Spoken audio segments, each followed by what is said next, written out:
అమర్, బాగి, బుజ్జమ్మ, అంజు, ఆనంద్, ఆకాష్, యాదమ్మ, మనోహరి అందరూ కలిసి గుడికి వెళ్తూ ఉంటారు.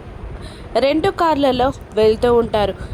అమర్ డ్రైవింగ్ చేస్తూ ఉండగా ఆ బాగి పక్కన బుజ్జమ్మని ఒళ్ళో కూర్చోబెట్టుకొని కూర్చుంటుంది. వెనకాల సీట్లో అంజు, ఆనంద్, ఆకాష్ కూర్చోగా మరొక కారులో మనోహరి, యాదమ్మ కూర్చొని ఉంటారు. వాళ్ళందరూ గుడికి వెళ్తూ ఉంటారు.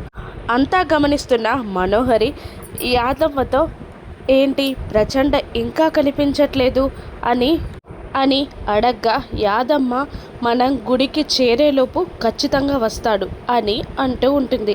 2 కార్లలో వాళ్ళందరూ వెళ్తూ ఉంటారు.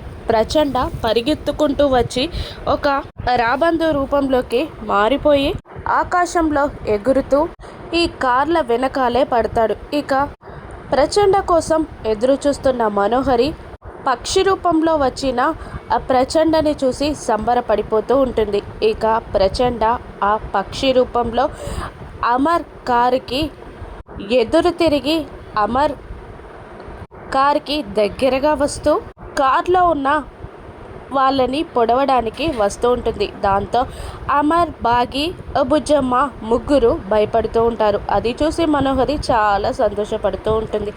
ఈసారి ప్రచండ నుండి అమర్ తన ఫ్యామిలీని ఎలా కాపాడుకుంటాడో రాను ఎపిసోడ్స్లో చూద్దాం. Thank you for watching.